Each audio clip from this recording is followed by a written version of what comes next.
Today we will investigate the case of a girl who disappeared in the middle of the night, right before Christmas, from her own bedroom. This case attracted a lot of attention right away. After more than 3,000 people contributed to the search, investigators were eventually able to unearth some unsettling information that helped them arrive at a startling and unexpected conclusion. On May 18, 1998, Sarah Foxwell was born in Salisbury, Maryland. She was raised in a large household consisting of 4 brothers and 2 sisters. In addition, her mother's previous marriage produced 3 more children. When Sarah's parents eventually got divorced, her mother had to raise all of the kids by herself, which was difficult. Since she had a demanding job, the kids frequently spent time with family. Being the middle child, Sarah always tried to mediate arguments and fights amongst her siblings. She often succeeded in uniting her family and exuded cheerfulness at all times. When Sarah was 11 years old in December 2009, she briefly moved in with her grandparents and aunt. Her mother was working additional shifts in order to buy gifts for all of the children as Christmas approached. In a spacious farmhouse, the large amount of open room for play made it a huge hit with the youngsters. December 22nd appeared to be a typical day. With only 3 days left till Christmas, the kids were full of energy and were playing, racing about the house, and generally having a good time. They all started getting ready for bed at 9 o'clock after their aunt had ordered pizza for supper.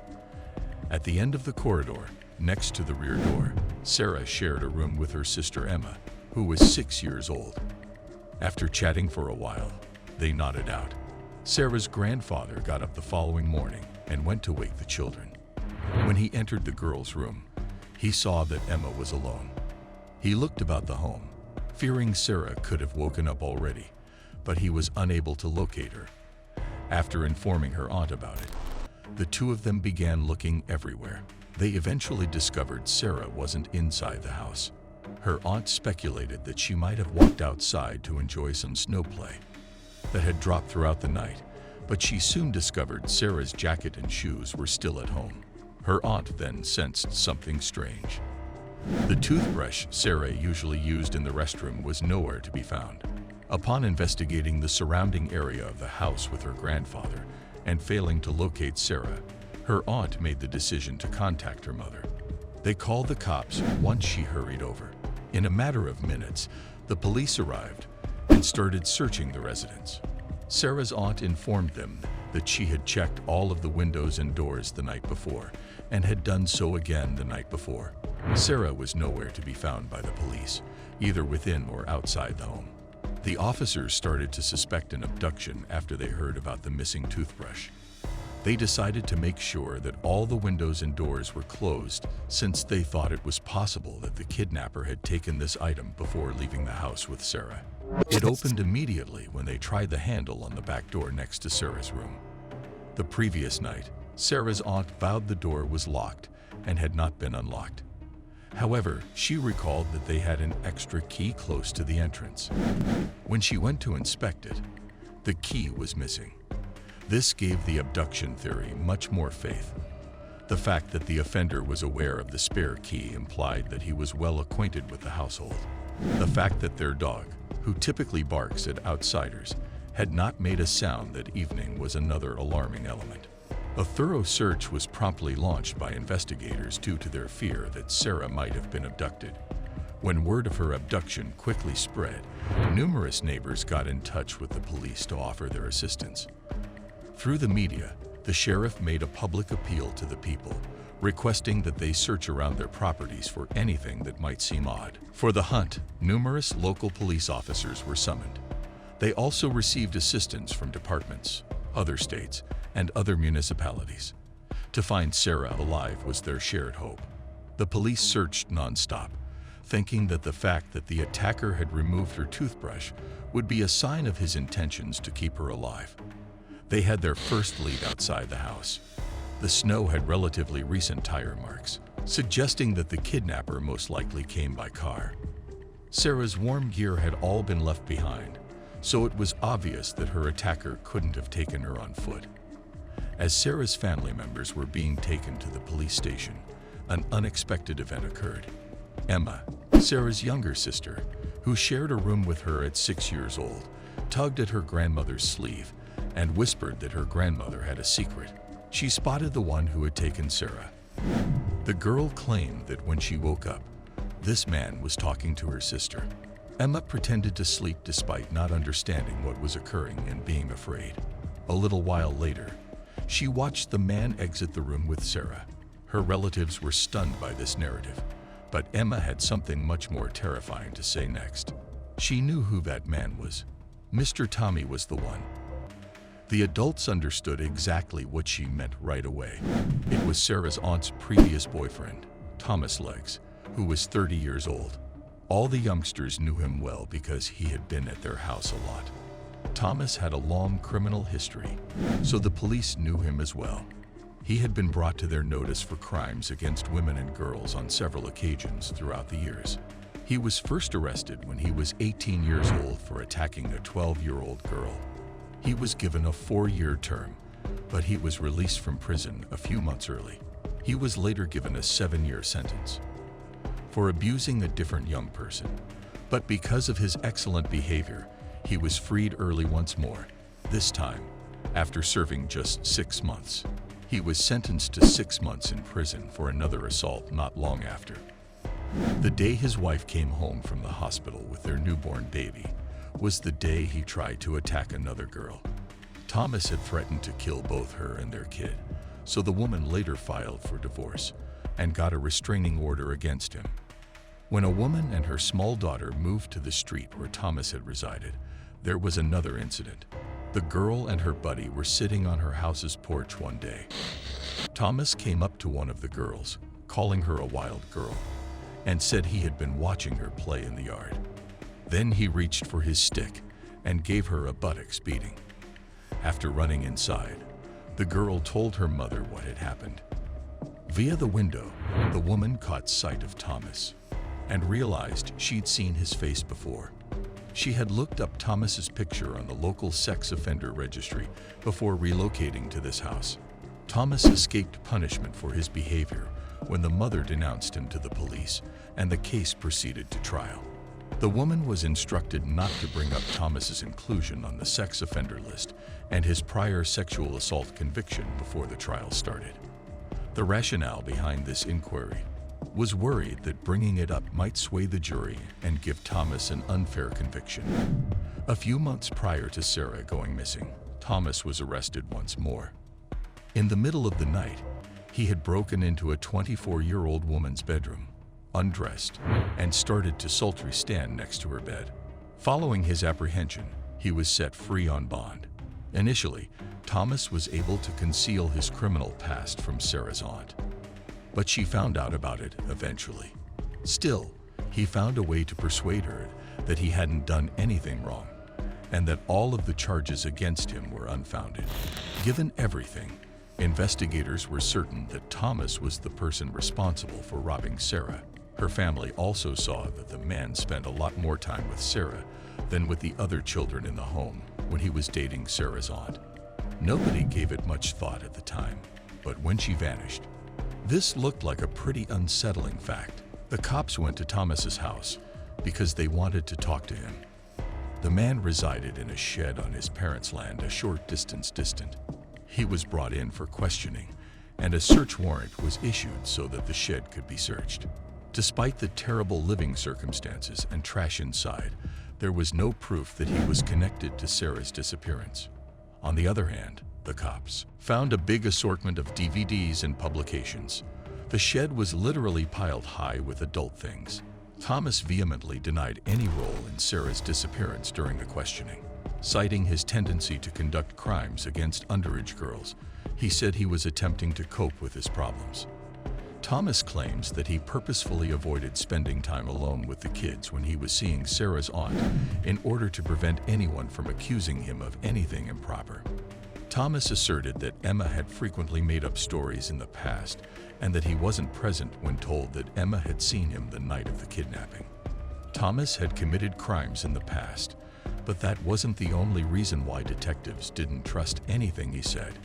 He kept smiling and making fun of her when they talked about the disappearance of 11-year-old Sarah. The sheriff even believed that Thomas believed his crime to be flawless and that there would be no way for the police to establish his guilt. Thomas also asserted that he had a solid alibi. He claimed to have spent a long night in the bar with his companion. The story was checked out right away by investigators, who were surprised to find that the alibi was true. There was a catch. Thomas was observed in the bar after all. After he left at around 1 in the morning, nobody had seen him until about 7 in the morning, not even his parents. While looking through his phone, investigators also discovered that evening, Thomas had emailed a number of women proposing to get together, but none of them accepted. Even after all of this, Thomas remained evasive to detectives. They made every attempt to locate the girl because they hoped she was still alive. The moment the cops took his pickup truck, they found several important clues. Sarah's green toothbrush and a big lollipops were inside the car. Additionally, the tire prints matched the footprints that Sarah's disappearance night left in the snow in front of the house. Detectives now had evidence that the individual who claimed to have not visited the property in more than a month had lied to them. The cops were still hoping to locate Sarah, even though Thomas kept denying everything. The region around her residence was thoroughly searched for kilometers by hundreds of officers and volunteers. They looked through forests and abandoned buildings, ravines and water features, while helicopters searched the area from above. Canine units using search dogs attempted to detect the girl's smell. The local population was also quite supportive of the cops. Despite the terrible weather and the impending holidays, many gathered to the police station to sign up as volunteers. Regretfully, the search turned up nothing again that day. However, nobody even considered giving up. They set off to look for her once more. The number of volunteers did not decrease throughout this time, but rather increased. 3,000 people participated in the search. The police station could not accommodate the enormous number of people, so the sheriff even had to move the coordination center to the spacious baseball stadium. Notably, parents with children were also among the participants. They distributed food, hot tea, and water. Everyone gave it their all in the hopes that, in the end, it would enable them to locate Sarah alive. Meanwhile, a new piece of information that connected Thomas to the kidnapping was discovered by the authorities. The man's own clothing was sent to the lab, and he was given a fresh outfit as soon as he was brought to the station. Experts compared the suspect's underwear, which contained foreign DNA, to a sample that Sarah had taken from her possessions. That was an exact match. Detectives reached a somber conclusion after discovering that his underpants contained DNA. It seems that Thomas molested her sexually following her kidnapping. Thousands of people turned out to seek for Sarah on Christmas Day, December 25, after the first day of the search produced no results. Not one of them ever considered giving up, even on this holiday. Thomas's phone provided detectives with GPS data that same day. Sadly, there were only details about his phone connecting to particular mobile towers, not precise locations. Sarah vanished on the night his phone stopped working, but police were able to piece together his approximate location in a triangle by using the information that his phone had linked to 3 towers that night. This region, which was roughly 8 miles from Sarah's aunt's house and virtually on the state line, was the center of all the investigators' attention. The majority of this land was covered in trees. Hundreds of people searched every square inch of this area in the hopes that Sarah would be discovered alive by a Christmas miracle. Sadly, the truth was even more dismal than that. Sarah's body was found on the ground, nearly at the state line, by the police at 4 p.m. She was lying on her back, pointing up at the sky with her arms up. Even the medical professionals were taken aback when they started examining the body. They initially established that the victim had experienced sexual assault. Notwithstanding the strangulation marks, they concluded that the assailant had not succeeded in killing her in that manner. Experts discovered dirt in Sarah's lungs, which led them to conclude that the murderer had tried to submerge her in a puddle. In the process of this torture, the victim passed out. She sustained severe burns after that. The experts speculate that the culprit may have abandoned her for a while to lie in the wilderness. Returned from getting gas, lit Sarah on fire. She also had smoking traces in her lungs, which suggests that she wasn't dead yet. It also clarified the reason behind her outstretched hands pointing upwards. When someone is near fire, this can occasionally occur. Everyone engaged with the case was startled by such unfathomable cruelty. It was hard for even the investigators to accept that all these crimes had actually been committed in opposition to the victim. However, now that they were aware of Sarah's fate, their only goal was to get Thomas put to death. There was an amazing amount of evidence against him, even though he persisted in denying everything. Following the body's discovery, forensic specialists discovered bits of Sarah's fabric from her pajamas and a few hairs on Thomas' pickup truck's front seat, which additional evidence of his involvement in the kidnapping. This all but eliminated any chance that he could escape punishment in light of the other evidence. Over a year was spent waiting for the trial to start, but it never did. Early in 2011, Thomas was offered a plea agreement by the prosecution. He would accept his guilt and be spared the death penalty in exchange for a life sentence. This bargain may sound unfair, given what he had done to Sarah. However, there were a few important factors that supported this choice. The principal one was that Sarah's younger sister would have to testify in court in front of the murderer multiple times. Her sister's kidnapping and eventual death posed a significant problem for her, and the trial might have had an even greater impact. The prosecution could not guarantee that a death sentence would be obtained, which was another motive for making the agreement. Thomas might have been able to be released at some point if his attorneys had been successful in getting a different decision. However, this was not included in the agreement in any case. There was still another issue. The likelihood of receiving this sentence was further diminished by the state governor's opposition to the death penalty at the time. Finally, Thomas consented and gave the cops all the information they had without him. He acknowledged that he had conned Sarah into traveling with him. Then he killed her after robbing her of her sexual rights. He was given 2 life terms without the chance of release and was placed in a maximum security facility. One of the other prisoners attacked him during lunch with a homemade weapon in the first several days, cutting him multiple times. Prison officials took extra precautions to keep Thomas safe from other prisoners who could try to harm him once he managed to live.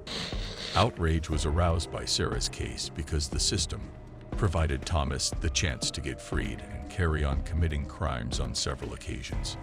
Sarah's law, which requires a minimum of 15 years of incarceration for anyone found guilty of child abuse, was eventually passed by the state of Maryland. Let us know what you think of this article in the comments below, and don't forget to subscribe and hit the like button. I appreciate you seeing.